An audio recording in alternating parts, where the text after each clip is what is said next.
Y bueno, pues nada, bienvenidos a B por M Talks. Estamos Bienvenidos.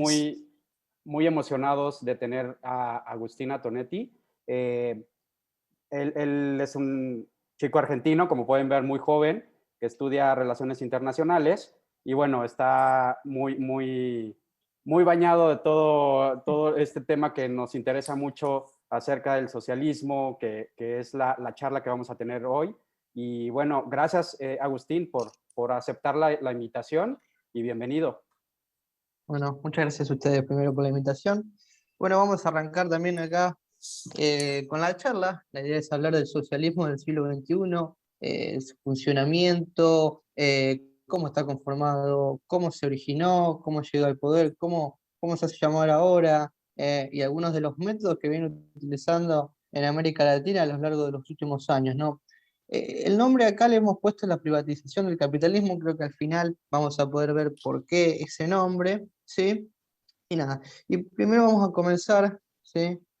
Con la primera diapositiva, que es ¿qué significa el socialismo del siglo XXI? Porque muchos preguntan cuando hablamos de socialismo del siglo XXI, ¿qué es? ¿Sí? Es un concepto que se formula en el año 1996. Hay un sociólogo alemán que es Heinz Dietrich Stephan, ¿sí? Que habla del socialismo del siglo XXI y lo divide, ¿sí? En cuatro ejes, cuatro pilares, ¿no? Que acá, como vemos, son el desarrollismo democrático regional, sí, esto que escuchamos siempre a veces de lo que es la patria grande, cuando hablan de la hermandad latinoamericana, ¿no? Este desarrollismo en la región, sí, esta conexión de hermandad que ellos siempre hablan, sí, que es a veces difícil entenderla, ¿no? La economía de equivalencia, cuando hablamos de economía de equivalencia es todo el tema de distribución de la riqueza, todo el manejo por parte del Estado. Sí, a veces lo que vemos es ir en contra de los empresarios,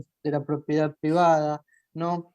Y por último también la democracia participativa con las organizaciones de base. Cuando hablamos de esto nos hacemos referencia, a ver, hemos escuchado un montón de veces estos discursos de que esto va a ser un partido que va a incluir a todos, que no va a quedar nadie afuera, sí, refiriéndose a las bases más amplias de los países, la parte popular, ¿sí?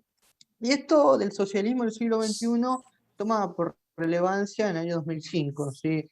Cuando Hugo Chávez, que ahora vamos a ver la importancia que tiene en todo esto Hugo Chávez, en el quinto Foro Social Mundial, en el año 2005, nombra por primera vez esta expresión llamada socialismo del siglo XXI, que es acá cuando toma forma, porque antes de esto nadie utilizaba el término socialismo del siglo XXI, por ahí muy poco en las academias, pero después de esto casi nunca, ¿no? Es Chávez quien nos lleva al poder después de este discurso que es súper conocido, que es cuando habla de esta nueva regeneración del socialismo. Eh,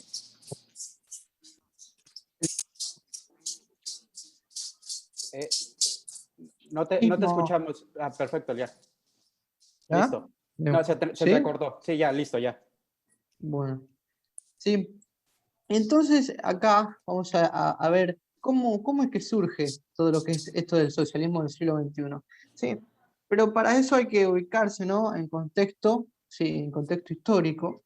Recién en el año 1989, cuando vemos lo que es la caída del muro de Berlín, sí, que es el golpe más importante que recibe la Unión Soviética, ¿no? Hay que tener en cuenta, la Unión Soviética en esos años era el principal financista de todas las guerrillas, bueno, en ese momento Cuba, que era el único país con un gobierno comunista, ¿sí? Y desde ahí todos los tipos de guerrillas que han sido, bueno, la FARC, todos sabemos todos los problemas que hubo en los años 70 con el tema de las guerrillas marxistas por toda Latinoamérica. Bueno, entonces que era obvio, ¿no? Esta caída de la Unión Soviética después del muro de Berlín, ¿sí? Vemos cómo se independizan los demás países satélites de la Unión Soviética, cuando ya la caída era inminente, y vuelvo a repetir, la Unión Soviética era el principal financista de todo lo que tiene que ver con el marxismo en Latinoamérica, ¿sí? Tanto de la parte académica como de la parte militar, bueno, las partes de economía, vemos en Cuba después de la caída se denomina, hay un periodo que se llama periodo especial, que es cuando termina esto, ¿sí?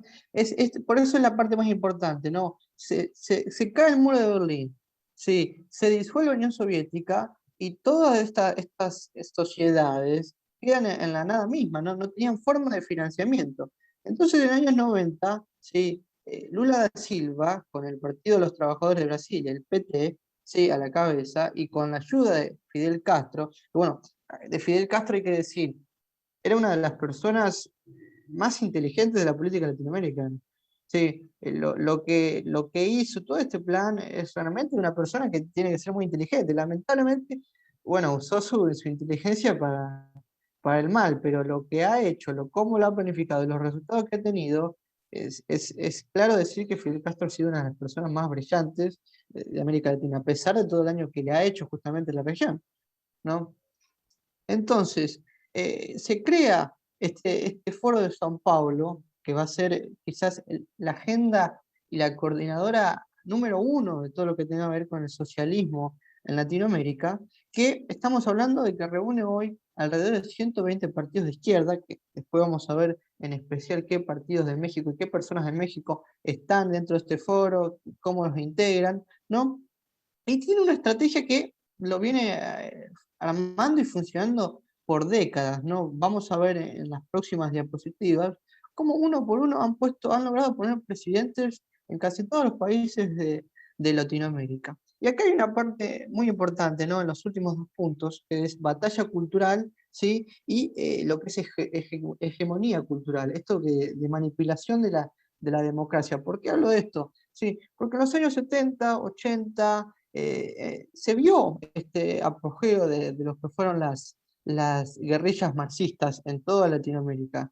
Pero ¿qué pasa? No funcionaron. ¿Sí? ¿Por qué? Porque el único gobierno que se puede decir socialista realmente o marxista era la dictadura cubana con Fidel Castro. Después no hay ninguno y las guerrillas fracasaron en absolutamente toda la región. Sí, entonces también este es un momento para cambiar de idea. ¿Sí? Y hablan de la manipulación de la democracia. ¿Qué pasa? Empiezan a llegar a través del poder, de la democracia. Ya no llegan más a través de las guerrillas, porque simplemente es algo que no le funcionaba. Y además, era una imagen muy negativa, ¿no?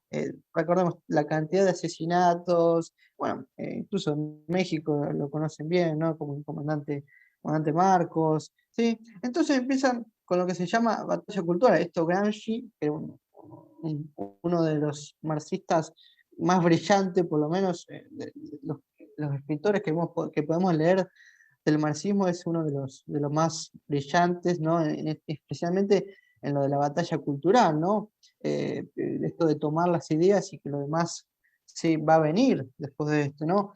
Entonces, acá empiezan a tomar todo lo que se llama batalla cultural. Batalla cultural significa ir a los cines, ir a las universidades, ir a las academias, meterse en todo lo que sea cultura, ¿sí? A nivel local e internacional, para tratar de difundir las ideas. ¿Sí? Ese fue el factor principal, ¿sí? Del éxito, no solamente que tuvo, sino que sigue teniendo, porque si hoy vamos a cualquier tipo de universidad, a cualquier tipo de academia, vamos a ver por lo menos en más del 90% de los casos, una gran influencia de las ideas socialistas, en todas. Acá en Argentina, en México, yo conozco por ejemplo, a Javier Milei, que ha ido a dar una conferencia en la UNAM, y la verdad que es la verdad, es la UNAM, pero hay todas en Latinoamérica, no hay una prácticamente, quizás muy pocas, que no tengan una hegemonía de izquierda. ¿Sí? Entonces, vamos a ver un poco lo que es este desarrollo del Foro de Sao Paulo, hasta lo que es la actualidad, ¿no? Vemos esta época del periodo especial de Cuba, porque antes de la caída de la Unión Soviética, Cuba era mantenida, ¿sí? por la Unión Soviética, ¿no? Lo financiaba, le daba un poco de alivio, ¿no? A lo que era esta economía cubana que se encontraba en la ruina. Pero bueno, cuando cae la Unión Soviética, empiezan a hacer reformas, ¿sí? Ajustes en la economía, porque no se pueden volver a dar los lujos que tenían cuando estaba en la Unión Soviética, ¿no? Un poco de lo que busca también, ¿no? Este foro de São Paulo, ¿no? Podemos clasificar, ¿no? El fomento de las crisis internas, ¿sí? La ruptura de las instituciones, la búsqueda de plebiscitos constituyentes, es algo que hemos visto muchas veces, ¿no? Esto de la ruptura de las instituciones, ir en contra de algún tipo de institución, ¿sí? Que no, esta institución está equivocada, yo tengo razón. Bueno, vemos con México ahora con el INE, por ejemplo, ¿no? Pero, y el fomento de las crisis internas, ¿sí? Esto es antes de la llegada al poder. Antes de llegar al poder, para que estos tipos de personas lleguen, se necesita que haya un tipo de crisis interna, descontexto social, a veces son alentadas, ¿no? Hemos visto, por ejemplo, las protestas en Latinoamérica, ¿no? Ahora vemos en Colombia, a pesar de que yo no esté de acuerdo con la reforma fiscal, las protestas en Colombia hoy las organiza Gustavo Petro, en Chile también con Jadwe y el Partido Comunista Chileno, ¿sí? Y así se puede ver en todos los países de Latinoamérica, ¿no? Entonces, otra cosa, en la parte de los organismos institucionales, internacionales, ¿no? El Foro de San Pablo también buscaba lo que es la sustitución de la Organización de los Estados Americanos, que es la OEA, ¿sí? Por estos organismos que se crearon como el ALBA, el UNASUR, la CELAC, ¿no? Algunos recordará en lo que es el ALBA, cuando se ve esa frase de Chávez que dice ALCA al carajo, ¿sí? Por la contraria al ALCA, ¿no? Teniendo en cuenta que en ese momento George Bush propone un tratado de libre comercio con América y estos líderes socialistas en ese momento, estaba Chávez, estaba Lula, estaba Correa, estaba Néstor Kirchner, ¿no? Era la parte de su apogeo, rechazaron lo que fue quizás la propuesta más importante de la historia de los Estados Unidos hacia Latinoamérica en temas de comercio. ¿Sí? Y bueno, entonces, en la parte más importante ahora de la historia va a ser quién es el primer presidente que logran poner en el poder, que va a ser Hugo Chávez, que lo vemos en la foto junto a Fidel Castro. Sí, ¿y por qué?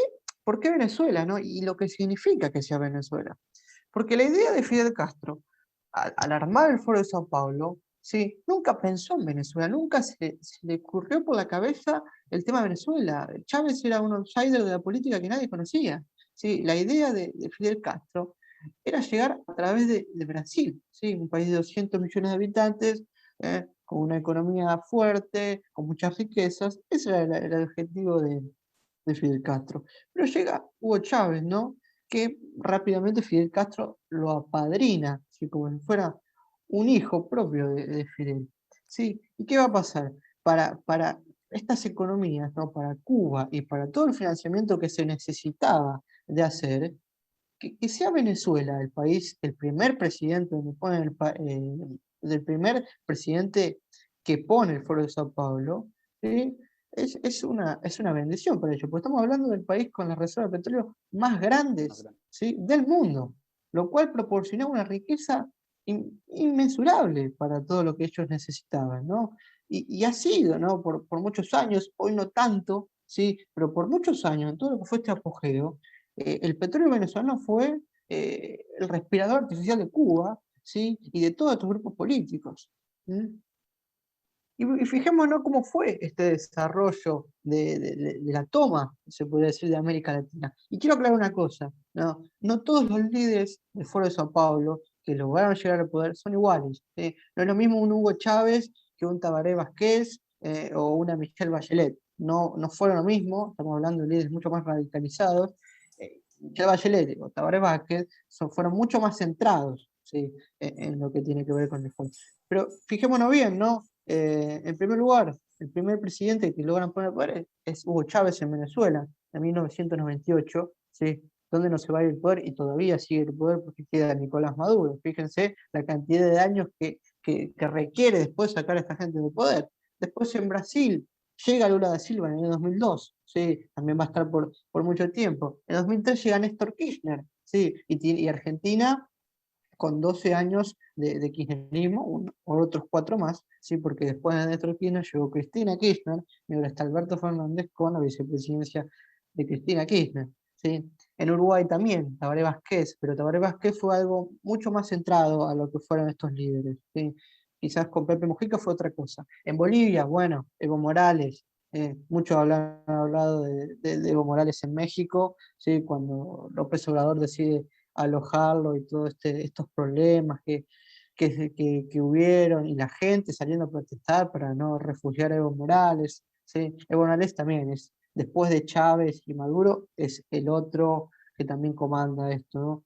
Bueno, en Ecuador, Rafael Correa, que hemos visto también en el último mes, gracias a Dios, perdieron las elecciones en Ecuador y bueno, va a tener que seguir exiliado allá en Bélgica. Recordemos que tiene una condena y no puede regresar a su país y está exiliado en Bélgica, ¿no? Pero por suerte han perdido las elecciones y ahora espero que Guillermo Lasso pueda terminar correctamente al Ecuador. Bueno, Daniel Ortega en el 2006, el dictador nicaragüense, recordemos que existen tres dictaduras esenciales en América Latina: Nicaragua, Venezuela y Cuba. ¿Sí? Nicaragua, que ahora tendrá elecciones, todavía no sabemos si realmente van a ser elecciones o va a ser un show democrático.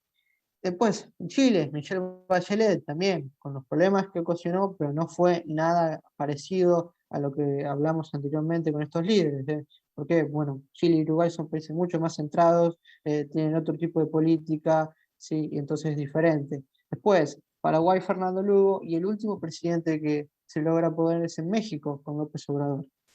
Eh, Vamos a la siguiente diapositiva. Lo que es el método, ¿no? De hablar del método del socialismo del siglo XXI, ¿no? ¿Cómo es que llegan al poder? ¿Sí? ¿Qué es lo que buscan? ¿Qué es lo que necesitan también, ¿no?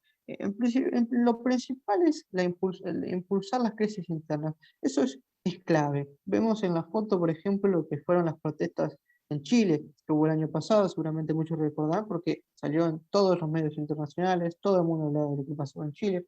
Sí, es impulsar crisis internas. Generalmente se busca un detonante que busca el malestar ciudadano común, ¿no? Que la mayoría de gente se sienta disgustado, ¿sí? Y que se sienta representado cuando se vengan estas protestas o estas representaciones que van a venir por estos líderes, ¿no? ¿Sí? Por eso hablamos del descontexto social. Pero la clave principal de esto va a ser nada más y nada menos que la combinación con la violencia, ¿no? Esto, la parte de los saqueos, de quemar las cosas, de quemar las calles, de enfrentarse a la policía, a las fuerzas. Generalmente vienen impulsadas, todas estas protestas suelen ser muy, muy violentas. ¿Por qué? Porque la violencia va a generar una respuesta del Estado, ¿sí? Va a hacer que el Estado se involucre y esto puede llegar a generar reformas, ¿sí?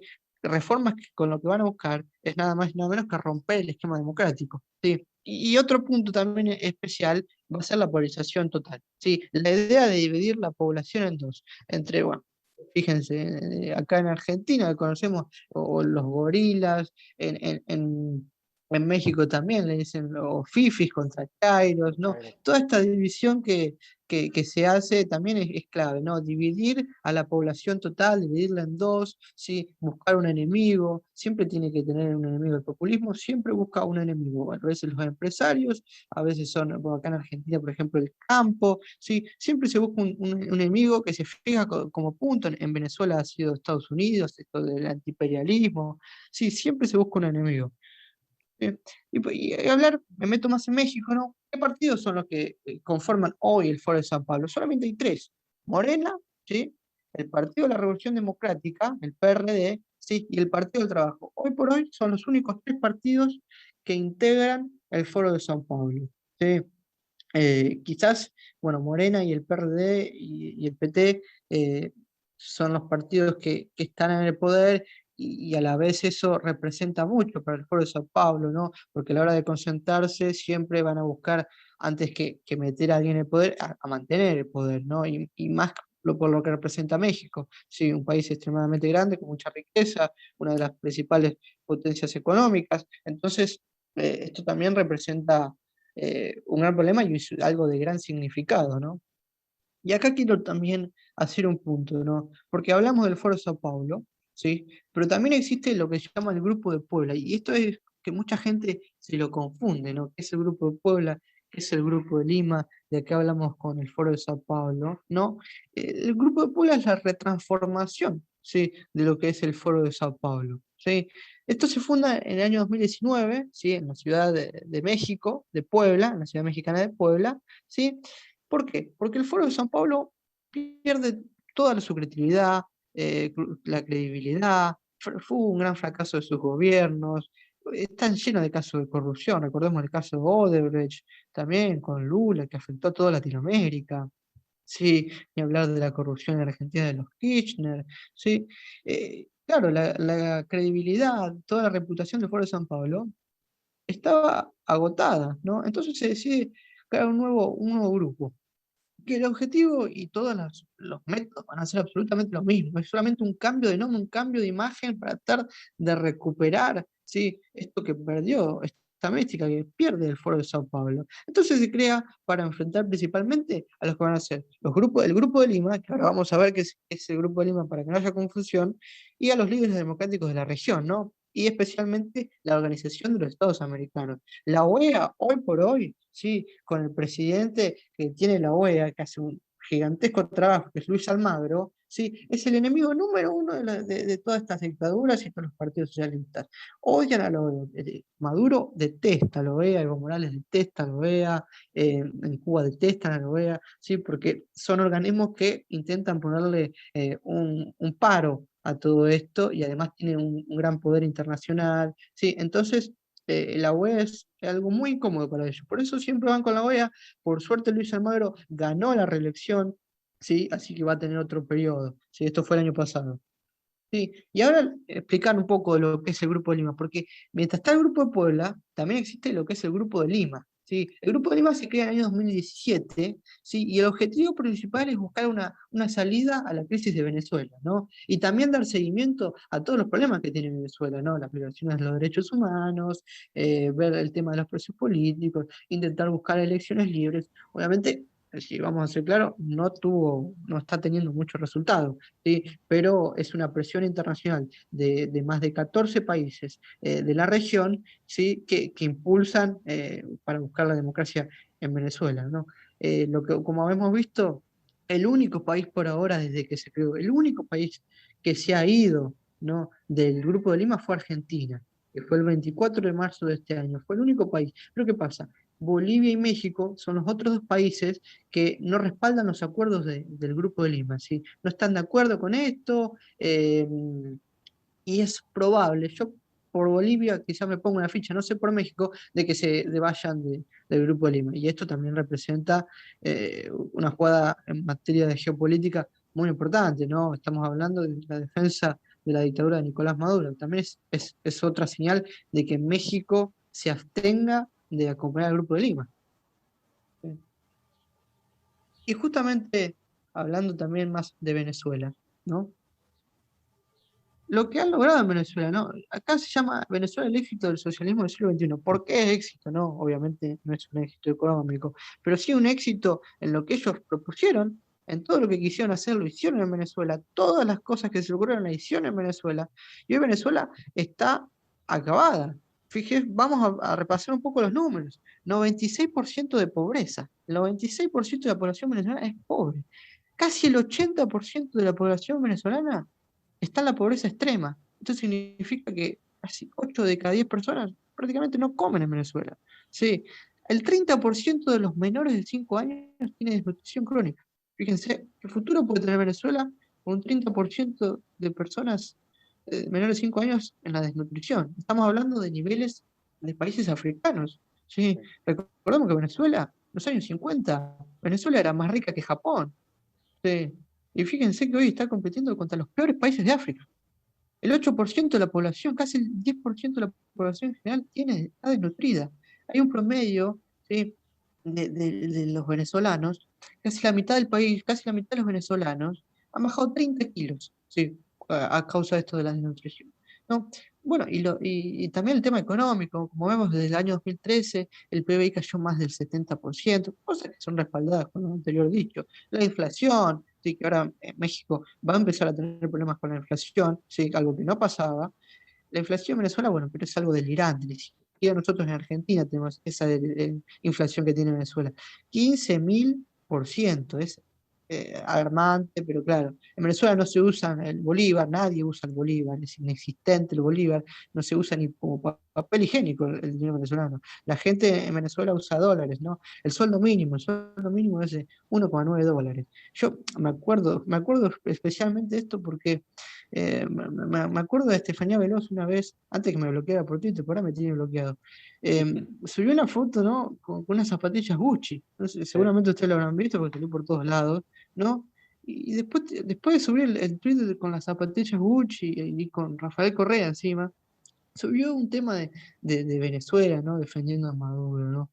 Eh, y saben, por ejemplo, si uno hace la cuenta, ¿no? De ver cuántos vale esas zapatillas que tiene Estefanía Veloz, ¿sí? Un venezolano tendría que estar hasta cobrando el sueldo mínimo alrededor de 30 40 años para comprarse una de las zapatillas de Estefanía Veloz.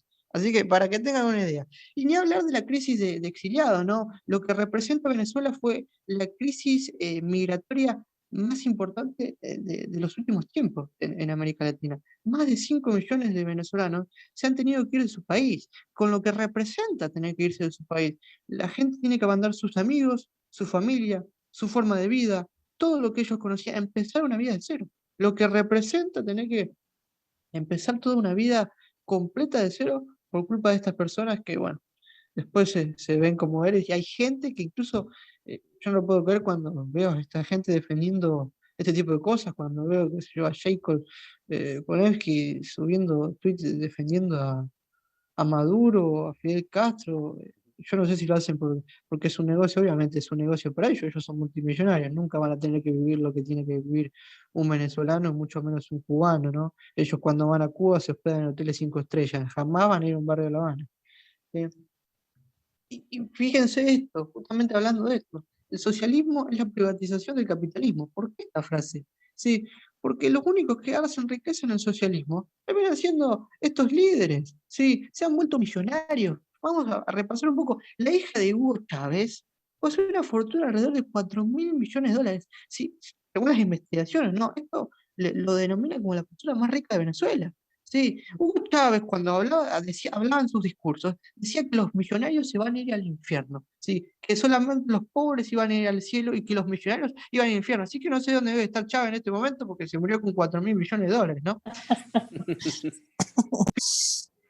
Fidel Castro, también, según la revista Forbes, muere con una fortuna de 900 millones de dólares. ¿Sí? El hijo de Fidel Castro también se vio hace unos meses subiendo historias, porque él tiene Instagram, tiene la cuenta privada, pero se da el lujo de subir historias. Él viaja por el mundo, viaja por todos los países del mundo, tiene un yate impresionante, el hijo de Fidel Castro, que seguramente ningún cubano en toda su vida va a poder ni siquiera subirse al yate del hijo de Fidel Castro, ¿no? 900 millones de dólares también. Eh, Suben videos en sus BMW, en sus Mercedes. Después búsquenlo al video del hijo de Fidel Castro paseando en su Mercedes-Benz mientras sube un video con su novia que también no es cubana, ¿no? Pero para que tengan un poco también, era el hombre que peor hablaba de la riqueza, que la riqueza es mala, muere con 200 millones de dólares. Bueno, Cristina Kirchner, lo que sabemos por ahora nosotros es de 60 millones de dólares, sí, pero sus terratenientes, por ejemplo, acá existe Lázaro Báez, es el segundo terrateniente más grande de la República Argentina. ¿Sí? Es la segunda persona con más tierras en la República Argentina, es el testaferro de Cristina Kirchner, ¿no? Que ahora está en prisión. Ella no, porque por eso tenía testaferros, ¿no? 60 millones de dólares, por lo menos lo que conocemos nosotros. Sí, se hablan de cuentas en paraísos fiscales. Ellos odian los paraísos fiscales, pero tienen todas sus cuentas ahí, ¿eh? Con millones de dólares, ¿no? Después, Daniel Ortega, por poner algunos ejemplos, Daniel Ortega es el dictador de Nicaragua. Según las investigaciones también, tienen paraísos fiscales alrededor de 2.700 millones de dólares, ¿sí? Son fortunas impresionantes que seguramente ninguno de los habitantes de estos países va a poder manejar, ni siquiera tener, ni poseer, porque es imposible, porque ellos son los dueños de todo. Terminan siendo siempre los dueños de todo, ¿no? Mientras que el gran porcentaje de la población se encuentra en niveles impresionantes de pobreza, ¿sí? Y ni hablar de, bueno, lo que representa Venezuela, que vuelvo a repetir, era uno de los países más ricos del mundo. El tema de Argentina, también recordar un poco de Argentina a nivel histórico. Argentina era el país del mundo, ¿sí? Si uno recuerda el año 1895 y ve las listas de los países por PIB per cápita, Argentina era el país más rico del mundo, incluso mejor que Estados Unidos, si vemos el promedio. Y desde el año, de esos años, de los años finales de los 1800, sí, hasta mitad, hasta los años 1950 aproximadamente, Argentina estuvo en la lista de los 10 países más ricos del mundo. Sí, desde esa época, los 50 hasta la actualidad, Argentina fue el país que menos creció en el mundo. sí, una lista muy importante, una estadística muy importante, sí, que después de la República Democrática del Congo, un país que estuvo lleno de guerras, tiene un dictador, más de dictador de hace 30 años, dictadura, guerra civil, terrorismo, bueno, después de la República Democrática del Congo, el país con más recesiones económicas del mundo en la historia es Argentina, para que nos hagamos una idea. Y hoy Argentina, de ser el país más rico del mundo, se encuentra compitiendo, por lo menos en índices de PIB per cápita, como países como de África, como Botswana. Primero nos pasaron los países de Europa, nos pasó Estados Unidos, nos pasaron los países de Europa, después nos pasaron los países asiáticos, después vino Oceanía, nos están pasando ya los países latinoamericanos y ahora empiezan a pasar los países africanos. ¿Sí? Y para dar un poco de cierre, ¿no? a esta parte, ¿sí? Después si quieren podemos hacer preguntas, ¿no? Terminar, ¿no? Con un poco de reflexión, ¿no? De esto que es, al final termina siendo la lucha por la libertad, ¿no? Luchemos por la libertad, que quizás es lo más importante que nos podemos llevar y es algo, una frase que se está, se está popularizando, sí, en muchos países, ¿no? En Venezuela sin duda, en Cuba hemos visto protestas del movimiento San Isidro en los últimos meses y cada vez hay más gente. En Argentina, sí, hubo una explosión de jóvenes que ahora se sienten representados por el liberalismo, cuando esto algo hace 10 años era prácticamente imposible. En Argentina, hace 10 15 años, 9 de cada 10 jóvenes eran de izquierda, o eran peronistas, o eran kirchneristas, ¿sí? Era algo imposible. Y hoy este número ha cambiado totalmente. Bueno, aunque hemos despertado un poco tarde, siempre nos pasa que los países solemos despertar un poco tarde, ¿no? Primero los cubanos, no, primero los de la Unión Soviética avisándole a los cubanos, ¿no? Después los cubanos le avisaban a los venezolanos lo que venía, después los venezolanos nos avisaban a nosotros qué era lo que venía, y ahora queremos avisar nosotros a México, pero está muy difícil que nos hagan caso, ¿no? Porque por lo que se en la encuesta está difícil, ¿no? Es lo que se viene, ¿no? Por eso yo siempre aliento a que se formen estos tipos de grupos como los que tienen ustedes, acá en Voces por México, que se organicen, que participen activamente, que salgan a las calles cuando hay protestas, que se metan en la parte de... Yo creo que un cambio tiene que ser por la parte de la educación, ¿sí? No porque nosotros pongamos a una persona a gobernar, todo nuestro país va a cambiar completamente, nos vamos a salvar. Por ejemplo, acá en Argentina puede llegar cualquier tipo de presidente que no va a cambiar. Las cosas cambian por el tema de la educación. Nosotros en Latinoamérica estamos acostumbrados a que venga un Mesías, no sé, póngale el cacas, como se dice en México, ¿sí? Y que nos va a salvar, que nos va a dar comer en la boca, ¿sí? Que nos va a acompañar, que nuestro papá, Alberto Fernández, a los argentinos dice que el otro día dijo que era nuestro papá. Y Oh, no sé, mi papá no roba, por lo menos, así que no creo que sea mi papá, Alberto Fernández.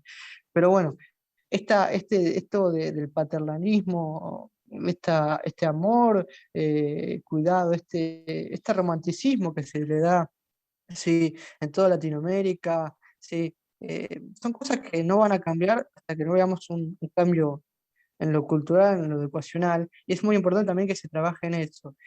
Obviamente, desde mi edad trato de alentar a los más jóvenes, ¿sí? Que van a ser los que tengan que dar el cambio en los próximos años, que ojalá que en 50 años no tengamos que andar discutiendo estas cosas y seguramente estemos investigando algunos tipos de tecnología, ¿sí? Y tratar de erradicar la pobreza como han erradicado la gran mayoría de los países a nivel mundial, ¿sí? Salvo el continente latinoamericano y bueno, en África, pero en África hay por lo menos varios países que empiezan a reducir drásticamente la pobreza, ¿no? Pero como siempre digo, organizarse, estar activo, participar, incentivar al que tenés al lado, ¿no? Mostrarle la realidad de estos datos, porque si hay algo que el socialista nunca va a querer discutir es si le mostramos imágenes reales, ¿no? A nadie le gusta, a ninguno de ellos le gusta ver las imágenes de Venezuela, las imágenes de Cuba, sí, porque es un golpe a la realidad, es la única verdad que tenemos, ¿no? Es importante que se haga mucha difusión, es importante centrarse en los jóvenes, me parece que en Argentina por ahí no lo veo, porque ahora se ve un cambio, pero sí en México no veo tanta actividad en los jóvenes como sí veo ahora en Argentina. ¿sí? Y eso es difícil, ¿no? Veremos qué pasa en los próximos años.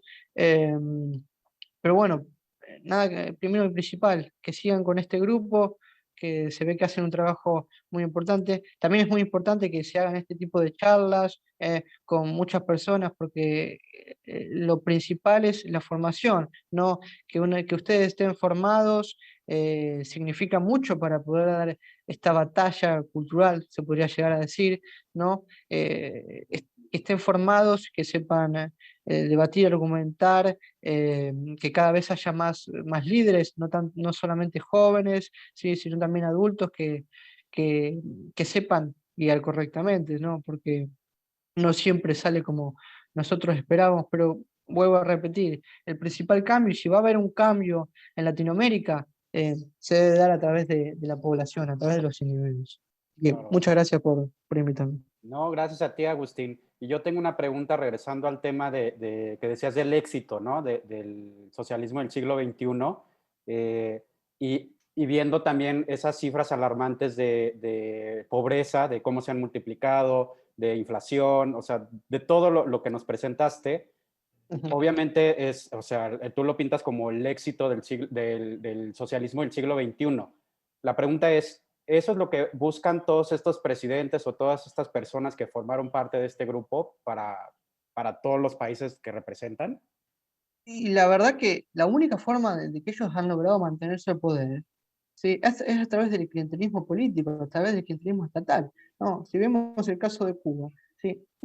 Nadie se puede rebelar. El caso de Venezuela tampoco, aunque en las protestas hemos visto que hubo una brutal represión.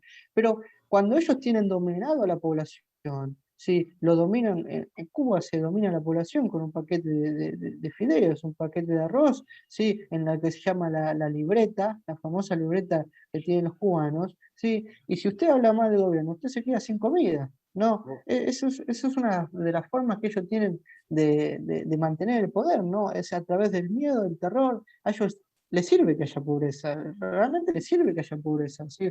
Porque cuando logran esto, ¿sí? Pueden mantener a la gente dominada a través de diferentes recursos que pueda brindar el Estado, ¿sí? Y nada, se puede hacer, es muy poco, ¿sí? Y cuando se forman cambios, fíjense todo lo que dura formar un cambio, ¿no? La Unión Soviética tardó casi un siglo en caer. Cuba Ujú. ya va 60 años va Cuba que vive en esta forma de vida, que son terroríficas. Venezuela ya va pasando los 20 casi 30 años, ¿sí? Una vez que entra esto, ¿sí? No es que vas a salir a los 4 años como si fuera una elección democrática, pasan décadas hasta que uno logra salir. Por eso es importante prevenirlo antes que esto ocurra. Argentina, hace 70 años que no salimos de esto, ¿no? O sea, una vez que entra, van a pasar mucho tiempo, no es algo que es fácil salirse, es muy difícil.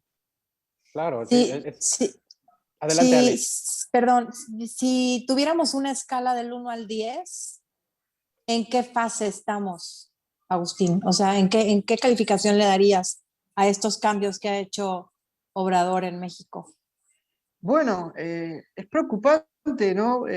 Ahora viéndolo, este ataque a las instituciones que quiere llevar López Obrador, ¿no? El ataque a las instituciones, el ataque al periodismo, ¿no? También intentando buscar un enemigo en el periodismo, tratando de censurar a los que se animan a hablar, a los medios independientes, ¿no? Es realmente es un peligro gigante, ¿no? Realmente no está a los niveles de Argentina, Venezuela, Cuba, Nicaragua todavía, ¿no?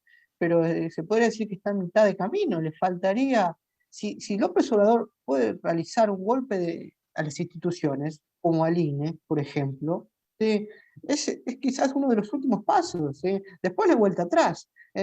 Cuando uno llega a tomar la parte del Poder Judicial o los órganos electorales, ¿sí? Después es muy difícil salir, ¿no? A veces son cuestiones de vida o muerte, que son partidos que se juegan en 5 o 10 minutos, que terminan defendiendo eh, años, décadas, ¿sí? Por eso hay que estar extremadamente atento a todo lo que pasa. Cualquier tipo de movimiento generalmente viene planificado, no es que sean tontos, ¿no? Que Maduro, por ejemplo, diga mucha estupidez, o López Obrador también le cueste decir una oración. no son personas tontas, ¿no? Hay mucha gente detrás, ¿no? Fíjense quiénes están estos organismos, trabaja mucha gente atrás de esto, ¿no?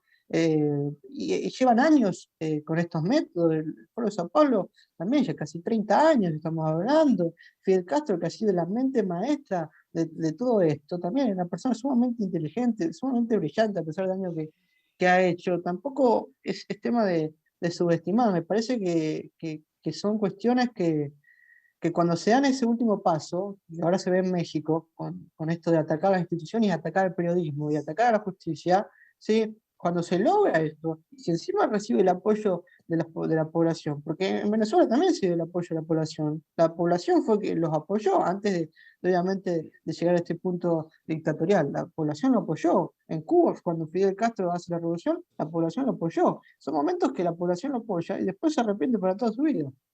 Bueno, sí. Es importante estar alerta, eso es lo que nos dices, y creo que es importante que todos lo tomemos en cuenta, que todos lo informemos a través de Twitter, a través de todos los medios que podamos. Y me gustaría abrirle los micrófonos ya a algunas personas que levantaron la mano. Está por ahí vocero, adelante, estás. Hola, Listo. ¿cómo están? Agustín, bien emocionado de escucharte, mano. Este chavo y yo hemos estado en contacto por largo tiempo y la verdad es que bien interesante tu plática. Muchas gracias. Yo tengo muy buenos amigos en la Argentina y es un país que la verdad es que creo que es una lástima que tengan los gobiernos, no se merecen los gobiernos que tienen, pero te quiero preguntar dos cosas. La primera es, ¿qué síntomas tú ves de la enfermedad, vamos a decirlo como la enfermedad del socialismo en México, que van así como empezando, que tú ya los ves en estado grave en Sudamérica? Y te lo pregunto porque acá nosotros en México no nos llega casi información de Argentina. No nos llegó casi lo del corralito, no nos llegó lo de casi lo de las inflaciones que tuvieron de 80, 100, 120%. No nos llega lo de que tienen diferentes tipos de dólares o diferentes tipos de cotización del dólar. Esa sería mi primer pregunta. Y la siguiente es, en el tema migratorio, tú hiciste un comentario acerca de la migración, de la diáspora de personas que hubo en Venezuela. Pues no se van los peores, se van los que tienen lana y se van los que tienen carreras, los que tienen algo que ofrecer en el exterior, ¿no? Algún comentario que nos pudieras hacer de eso también muy interesante y muchas gracias de verdad. Bueno, primero agradecerte a vos, vocero, así que fuiste muy amable conmigo todas las veces que hablamos, así que nada, agradecerte por eso. Bueno, con respecto a las preguntas, ¿no?, que me haces, sí, vuelvo a repetir, el ataque a las instituciones democráticas es lo principal, ¿no? Porque es lo único que puede hacer frente a este tipo de personajes populistas, son la resistencia de las instituciones, ¿no? Es vital, ¿no? La defensa de las instituciones, que nadie la toque, que nadie quiera hacer cambio, ¿sí? Que nadie las ataque, por más que no estemos de acuerdo con que estén las instituciones o que no estemos de acuerdo con lo que las instituciones decidan, hay que respetarlas, ¿sí? Hay que cuidarlas, ¿sí? Porque cuando se pierden las instituciones, después no hay vuelta atrás, no hay quien te defienda, no hay nada para hacer, ¿no? Acá en Argentina han tomado la justicia, ¿sí? Y Cristina Kirchner, que tendría que estar presa hace años, ¿sí? No va presa porque tiene tomada la justicia. Va a ser una reforma judicial, pero ha puesto alrededor de 2000 jueces en Argentina. Las instituciones acá en Argentina no funciona ninguna institución, ¿sí? Por eso no hay nadie que nos defienda, no hay nadie que nos pueda decir algo. Quizás la justicia argentina está ahí al borde de ya ser tirada totalmente. En Venezuela también no hay institución, Cuba, no hablar Cuba, sí, pero es alarmante que López Obrador ataque tanto a las instituciones, ¿no? Es muy alarmante. Es un problema muy grande, ¿no? Ahora con el INE, sí, pero lo hemos visto con demás instituciones, ¿no?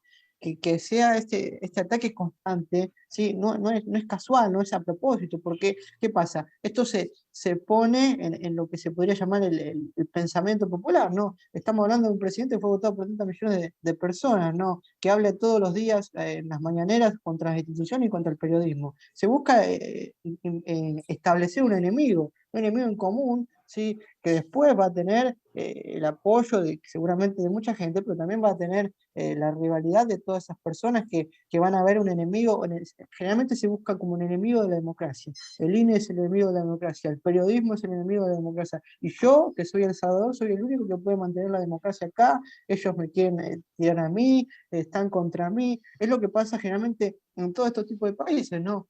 Pero como digo, hay que cuidar las instituciones. Ahora que viene esto del INE, que se ven estos ataques del INE, hay que salir a muerte a defender estas instituciones. ¿Sí? Lo mismo con el periodismo. Acá en Argentina, si hay un periodista que se censura, por más que no esté de acuerdo conmigo, que sea de cualquier ideología, si se censura un periodista, yo lo voy a tener que salir a defender. ¿Sí? Porque es importante que haya libertad de expresión y cada uno piense lo que piense, aunque no esté de acuerdo conmigo, tenga el derecho a hablar. Si no podemos ir en contra de los periodistas, negarle preguntas a los periodistas. Bueno, esto pasa mucho en lo que son las conferencias de los presidentes, ¿no? Algunos, acá en Argentina, para que pregunte un periodista opositor es prácticamente imposible. Seguramente en México también se selecciona qué periodista va a hablar y quién no, siempre terminan preguntando los mismos medios, ¿no? Eso es otra cosa, ¿no? Y con el caso de la migración, que también relaciono con este ataque de López Obrador, por ejemplo, a las empresas, ¿no? Que ahora ataca a los empresarios. Sí, hay algo clave, ¿no? Que no entienden. Está bien, uno se puede enojar con el empresario, pero ¿qué hace el empresario? El empresario tiene mucho dinero, entonces el empresario se va mañana, se toma un vuelo y se va a otro país. ¿Y qué pasa? Las empresas esas se cierran. ¿Y quiénes van a ser los únicos que se castigan? Los ciudadanos comunes que tienen su puesto de trabajo. Sí, porque el presidente va a atacar al empresario. El empresario mañana se va a poner su empresa en otro país que sea más democrático, más justo, sí, que respete las instituciones, que se respeten los derechos de propiedad. Se va, sí, y el principal afectado termina siendo su propio país, que es lo que genera más pobreza, ¿no? En Venezuela lo hemos visto, ¿no? Con el expropio, se expropiaron todas las empresas, no quedó ni un solo empresario, eran todos malos, bueno, no quedó ninguno, ahora son todos pobres, ¿sí? Y justamente los que se van del país, los primeros que se empiezan a ir del país son la gente formada, la gente que también crea puestos de trabajo, los empresarios, los emprendedores, los innovadores, los jóvenes, ¿sí? Que tienen un montón de ideas para explotar, para para desarrollar, se termina yendo a otro país. ¿Sí? ¿Por qué? Porque ve que su futuro no puede estar en un país donde no se sabe qué va a pasar mañana, si el futuro está asegurado, si va a haber inflación, si va a haber una crisis, si van a ir contra la institución, no se sabe. Entonces que el joven se forma acá, se forma en ese país y después se va.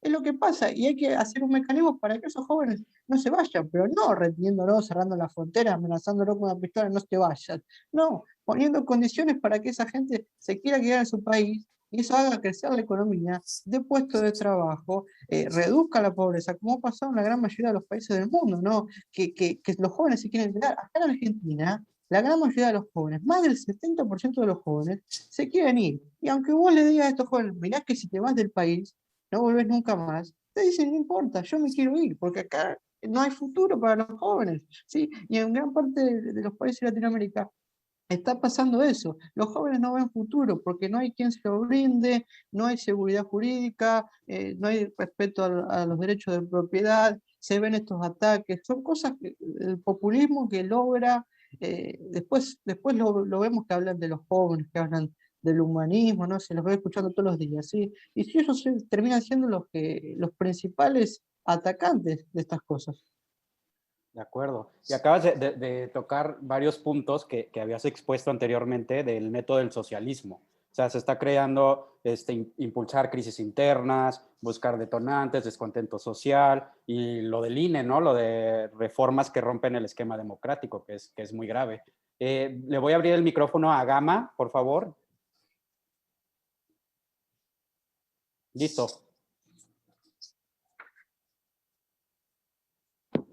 Hola, gracias Guillermo. Buenas noches, Agustín. Buenas noches a todos. Buenas noches. Buenas noches. quiero hacer bueno, quiero ver si puedo, si podrías contestarme algunas preguntas. La primera va con respecto a cuál crees tú que sería el análisis verdadero con lo que respecta a las oposiciones, ¿no?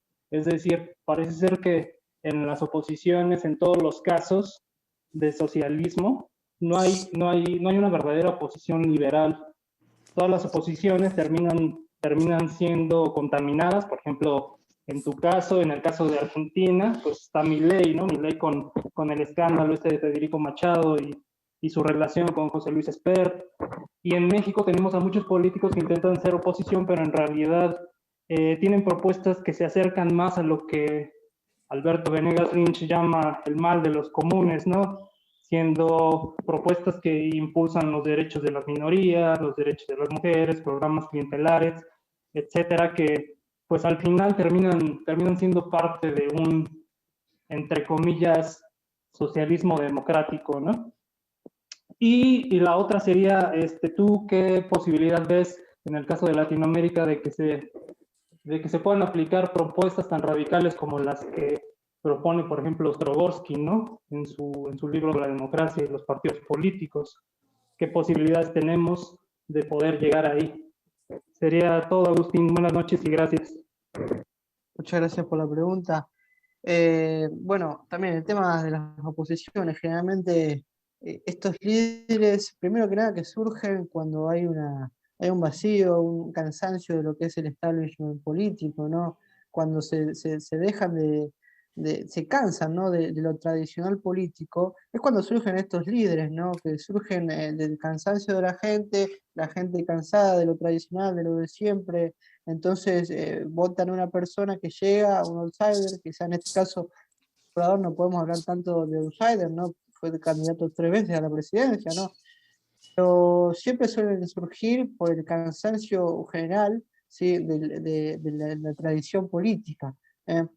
Y cuando estos llegan al poder, hay algo que a ellos les beneficia muchísimo. Lo que más les beneficia es tener una oposición rota, dividida, que no se ponga de acuerdo, eh, que no consense ideas, porque a veces, en algunos casos, hay que unirse a pesar de las circunstancias, porque está mucho más en juego. ¿Sí? Quizás algunos no quieren unirse o jugar juntos porque tengan unas pequeñas diferencias, sí, pero lo que termina siendo un juego es mucho más importante que esas diferencias que seguramente después en otra elección las van a poder corregir, pero después, cuando se arrepienten, ¿no? Ya no hay vuelta atrás, ¿no? Fíjense, en Venezuela también no hubo oposición, ahora a Guaidó se le recriminó mucho el tema de la oposición, porque dicen que no ha hecho una gran presión. En Argentina tampoco tenemos oposición firme, ¿sí? La oposición está dividida, no se quieren unir.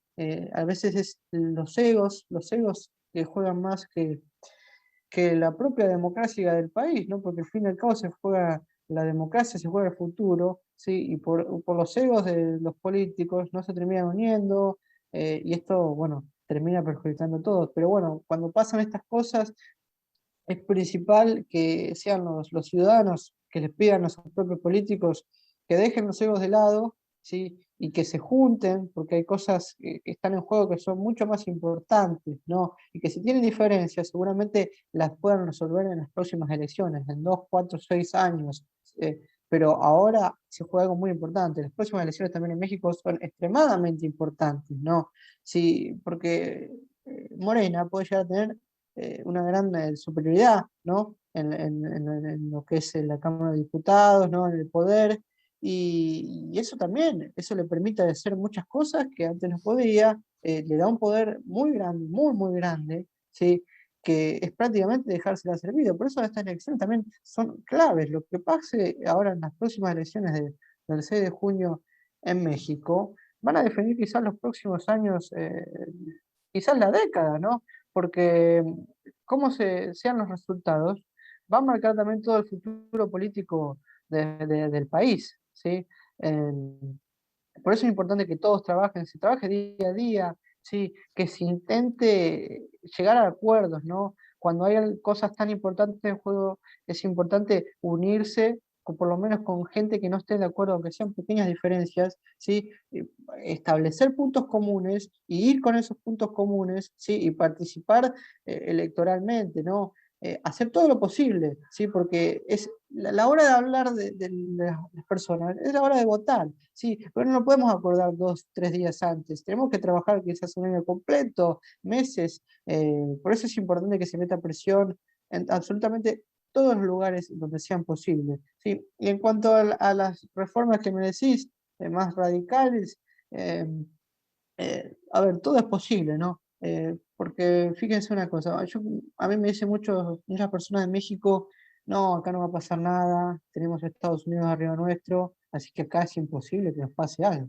Bueno, eso ya lo dijeron un montón de países, ¿no? Venezuela, cuando los cubanos le avisaban a los venezolanos, le decían, no, pero mirá si esto va a pasar acá. Tengo las reservas de petróleo más grandes del mundo, tengo frontera con Colombia, con Brasil, es imposible que pase acá.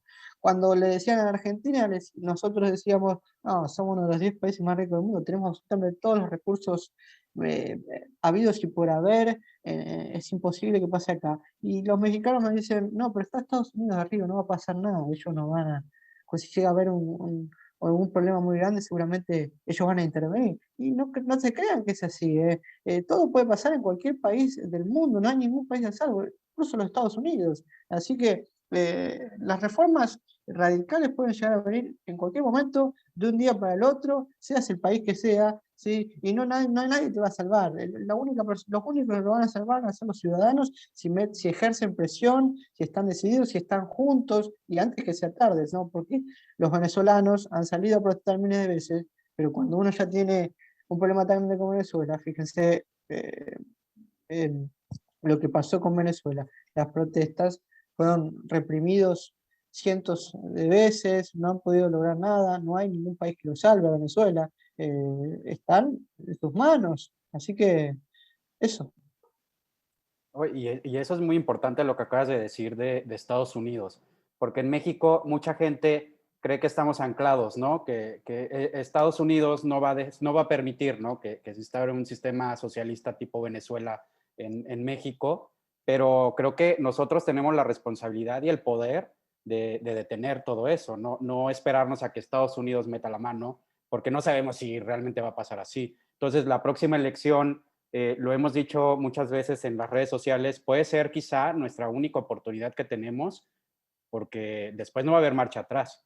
Tú dices, puede ser una década o puede ser mucho más tiempo, ¿no? El que tome para arreglar las cosas. Me gustaría que Robert, ¿estás por ahí? Hagas tu pregunta, por favor.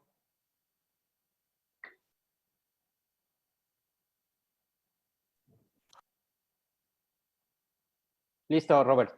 Ya te abrí micro.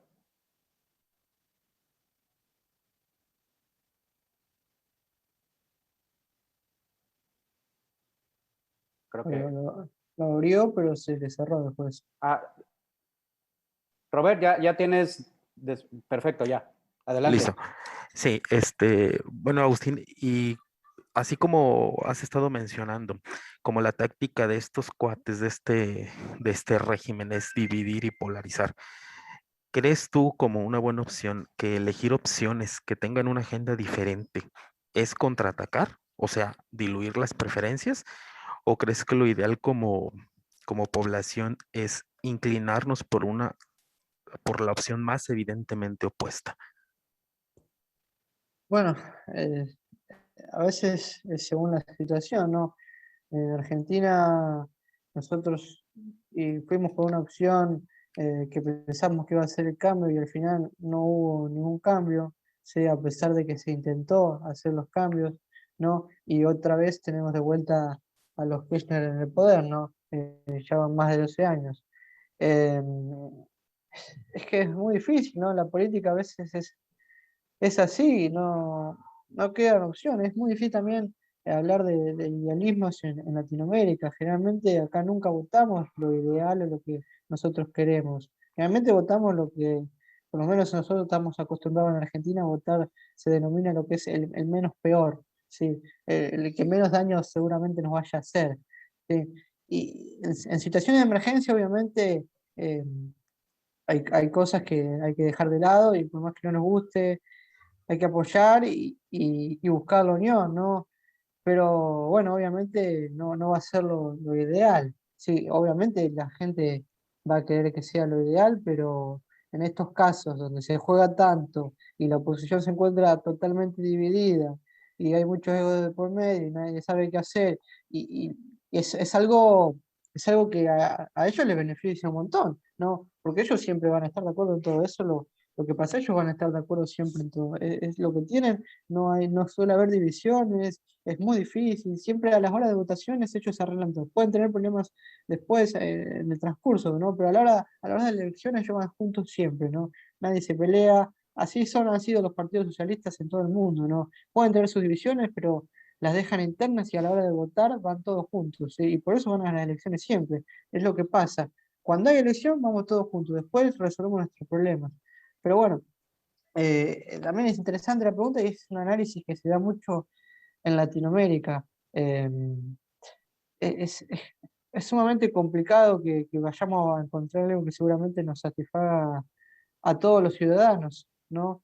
Eh, es lo que pasa en Latinoamérica, ¿no? Estamos repletos de estas opciones que generalmente nos gusta y recurrir al mal menor, ¿sí? Pero el problema es que hay un mal mayor, ¿sí? Y no queda opción. Y además, en el caso de México, quizás hasta pueda lograr salvar, porque no están en una situación tan avanzada como si pueden estar otros países.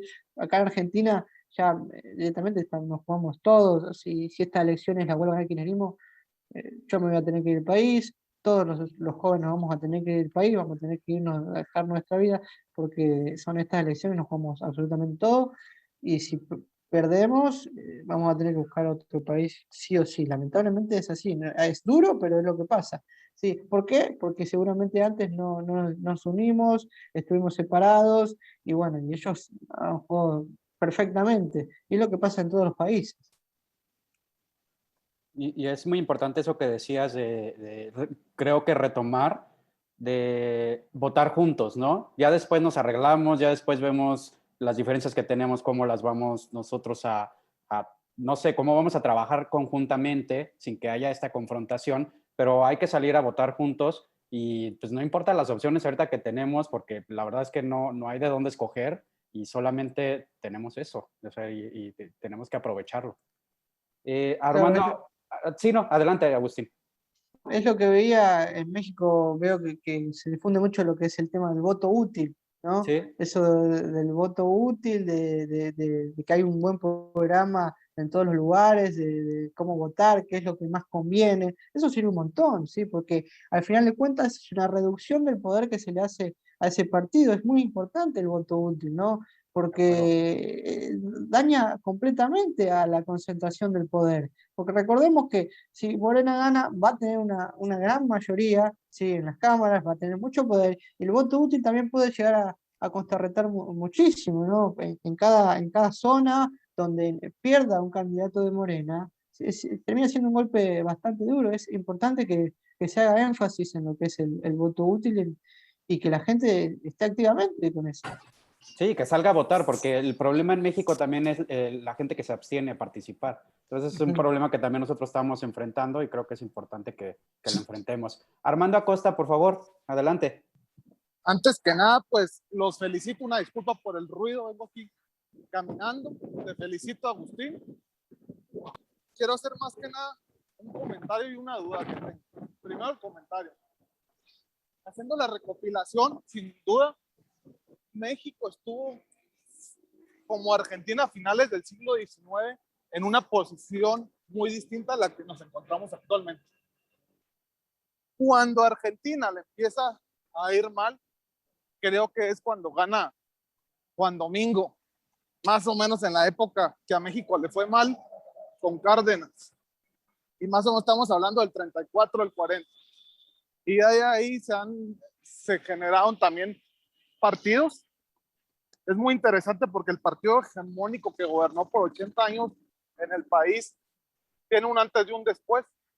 El antes izquierdoso, el antes que trae una herencia de la Unión Soviética, que Lombardo Toledano trae el sindicato y que trae los ejidos a México y se convierten en un motín electoral. Luego, y lo traigo a colación porque alguien decía, en México no ha habido inflaciones del 100%. Claro que México tuvo inflaciones del 100%. México, si se acuerdan, con José López Portillo, del 82 al 88, si no me equivoco, 76, 82, había inflaciones de que un día ibas y el litro de leche costaba $1 y el siguiente $2. A mí no me tocó, pero ahí están los libros que nos lo dicen. Y eso es lo que tenemos que ir a impregnar a las juventudes. Eso es una labor que tenemos que ir a recordar. Si a México la inflación bajó, incluso la ley cambió, fue a partir de 1997 que el Banco de México, o el Banco Central, obtiene la autonomía. Entonces, de entrada, el INE también se crea en ese mismo periodo, en el 94. Entonces, se crean grandes instituciones. Y en el 87 que se crea el PRD, que juega el perro de las dos tortas también. Ahorita alguien de la misma agenda del Foro de Sao Paulo es oposición. Imaginémonos cómo estamos con el, ¿cómo le diré? El trastorno que tenemos político. Pero bueno, creo que el partido hegemónico moderno se convirtió en el más derecha que los de derecha en aquel entonces. Entonces, creo que tenemos que traer eso a colación, invitar al voto útil, segundo lugar, que no sea Morena aquí en México, a defender con amparos, a defender por la vía legal, porque veo mucha gente alrededor ofendiendo. Y si ahorita le digo cacas al cacas, no va a cambiar nada, ¿eh? Él va a estar a todo dar. Pero si nos juntamos y hacemos amparos y hacemos cosas, eso sí va a cambiar. Yo es la invitación al grupo que diría, vamos por el segundo lugar, nos guste o no, pero el chiste es quitar el peor. Y la segunda parte, no sé, esa es la petición.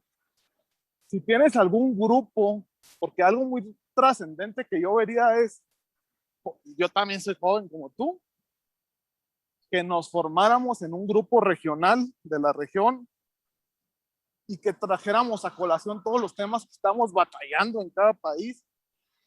Y esa es la verdadera unión que podemos tener como región de varios estados, de varios países de América, incluso allá gente de Europa, de España, que comparten los mismos dolores allá con Sánchez y con todos estos cuates.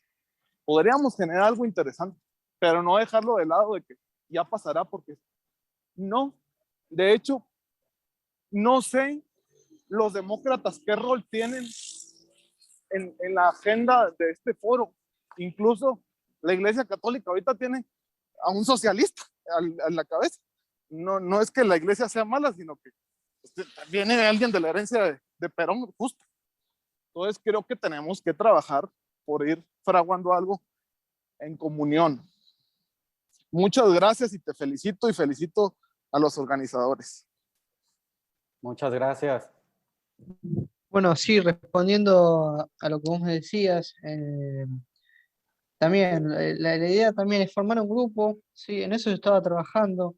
Yo pensaba en hacerlo con colaboración de este organismo internacional en el cual ahora estoy haciendo un programa para América Latina, que tiene apenas 2 semanas. Recién llega a América Latina, es la primera vez que llega a América Latina.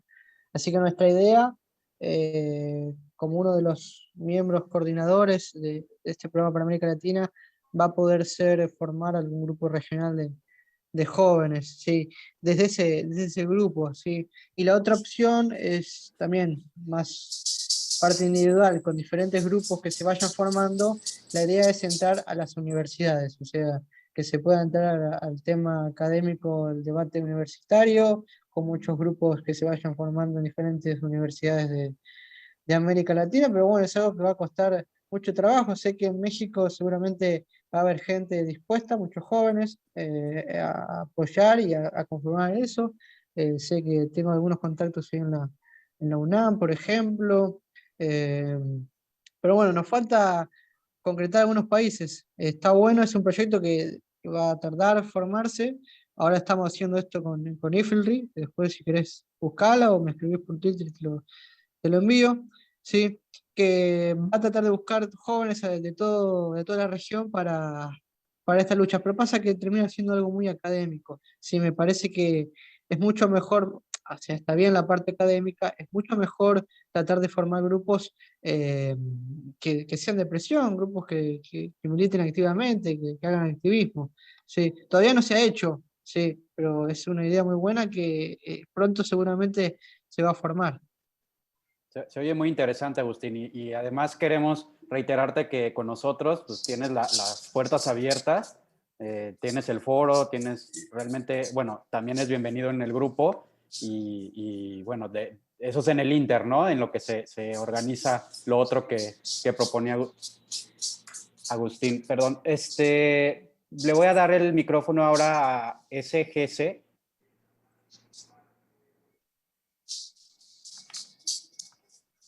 Hola, Adelante. soy Susi. Susi, perdón, adelante. No, está bien. Antes que nada, Agustín, muchísimas gracias por aceptar la charla y por contestar. Ha estado fantástica tu clase, tu explicación y tu charla. Tengo una duda con respecto a lo que mencionaste del partido del PRD, que es miembro del Foro de Sao Paulo.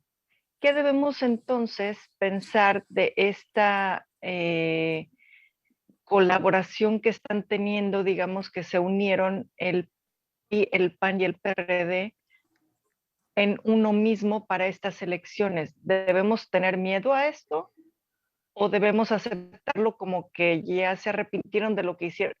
¿Qué debemos pensar de esto? Vaya. Bueno, sí, en parte es alarmante porque es un partido que es activo en el Foro de Sao Paulo.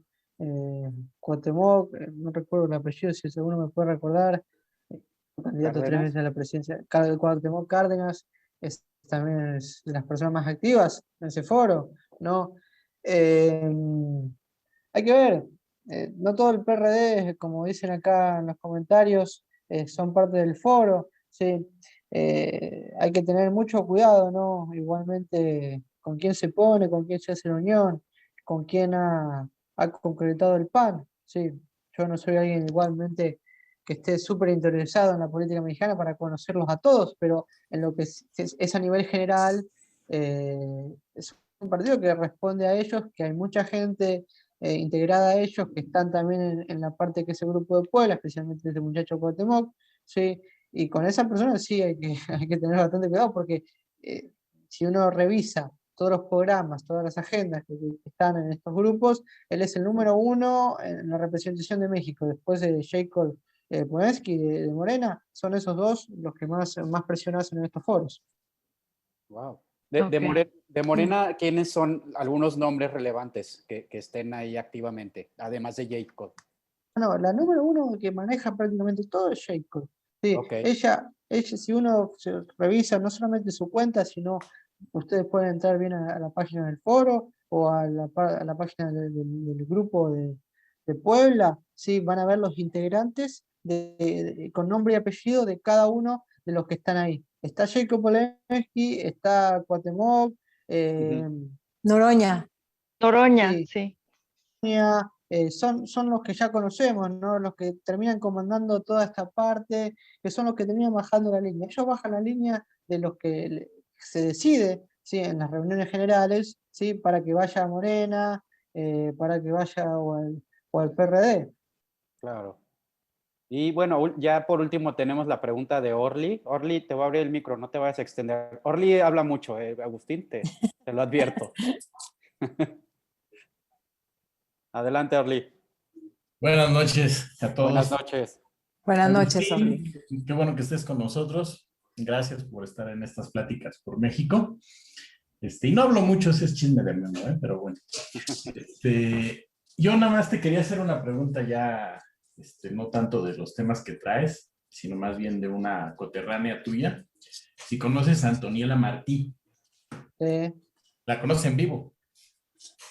Antonella Martí, era lo que era la coordinadora del Grupo Joven de la Fundación Libertad.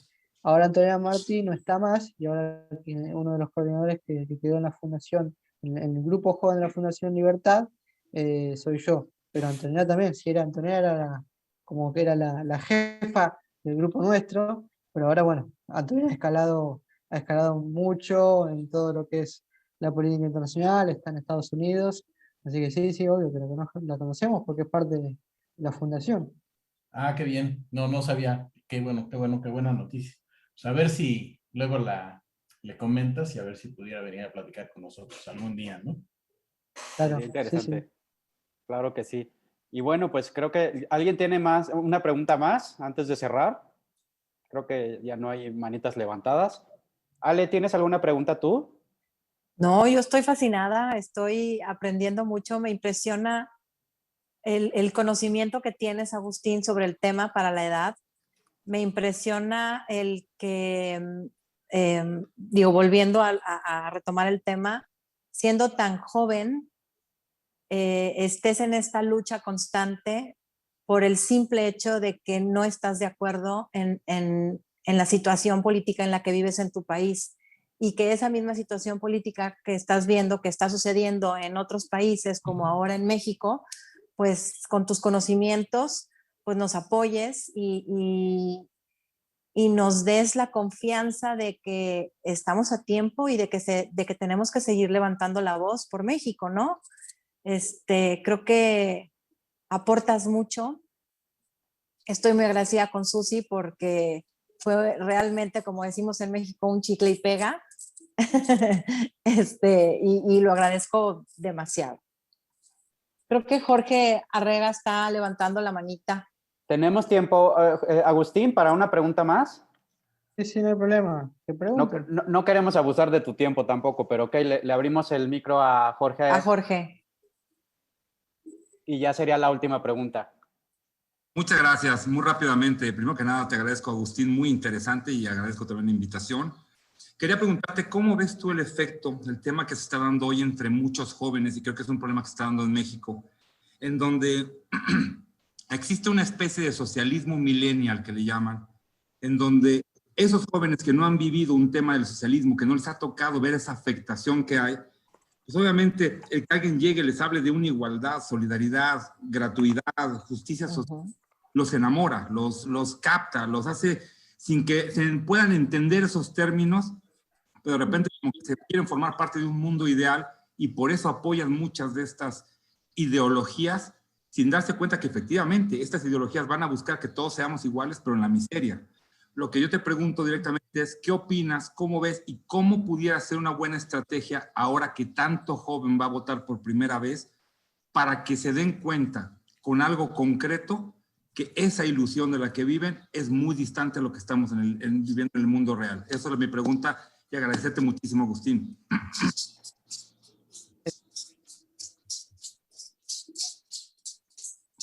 No te escuchamos, Agustín, perdón. Ahora sí, ¿se me escucha? Ya, ahora sí, Sí. adelante.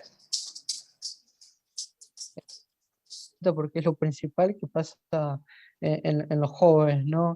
Muchos jóvenes se quedan enamorados con esto y la gran mayoría de los jóvenes que defienden esto nunca han vivido en un país socialista.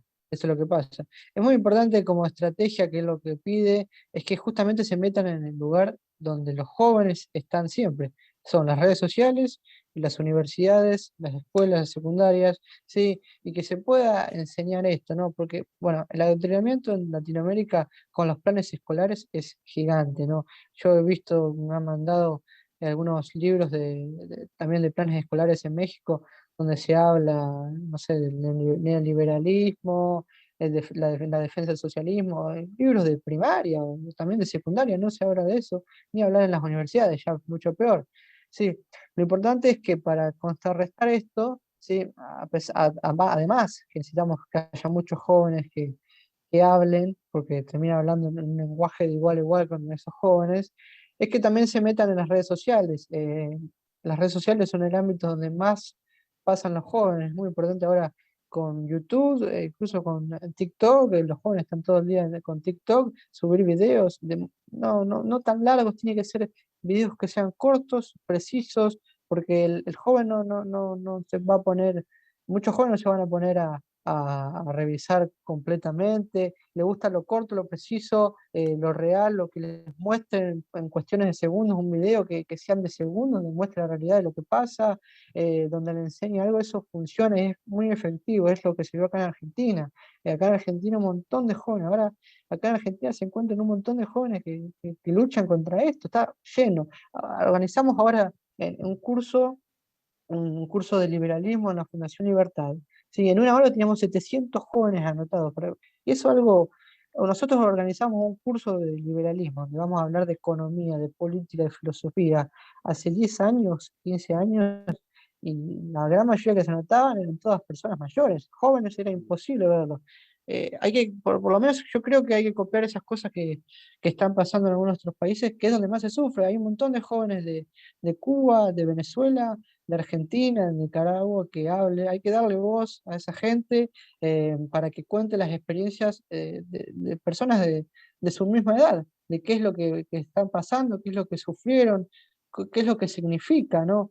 Pero es sumamente importante que se dé la lucha en el ámbito educativo, porque el ámbito educativo, si uno no lo forma antes de que entra, siempre se forma ahí en el ámbito educativo y es el lugar donde más se transforma el joven. Es importante que se luche contra el adoctrinamiento escolar en las escuelas, en las universidades, que se presione para eso. Es lo más importante que hay para los jóvenes, luchar en esa parte de adoctrinamiento, que es lo número uno, y después contrarrestar a través de las redes sociales cuando no le entra a través del adoctrinamiento. Sí, zafa es gracias a lo que ve en las redes sociales, a lo que ustedes pueden llegar a compartirle, sí.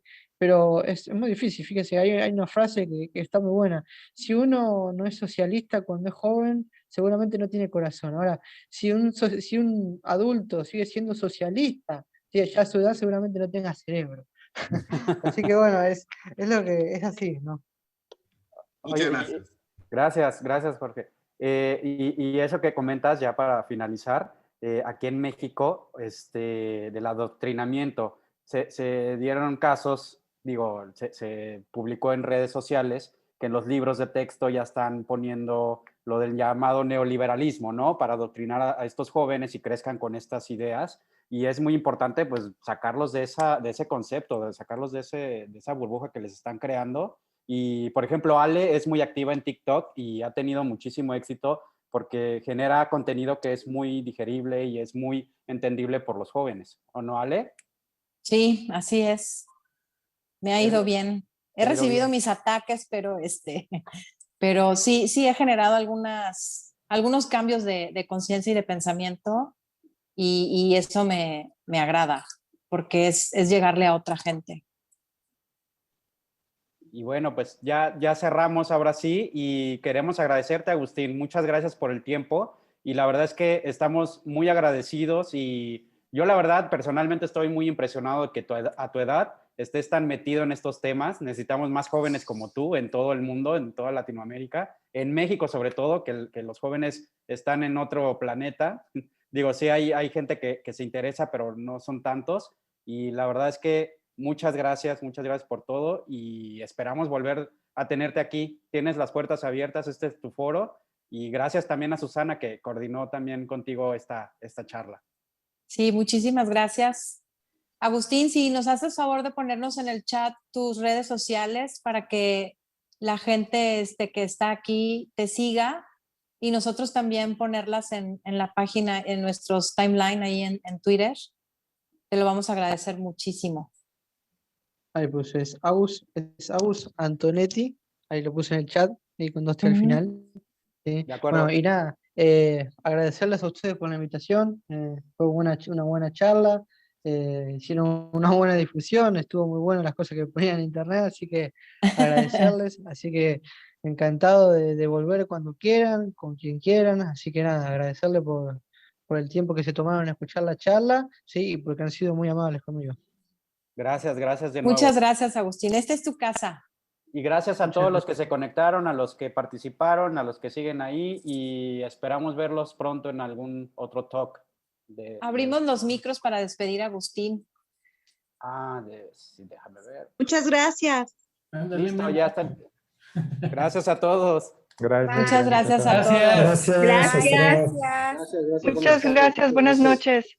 Noches. Muchas gracias, buenas noches. Agustín. Muchas reuniones de estas.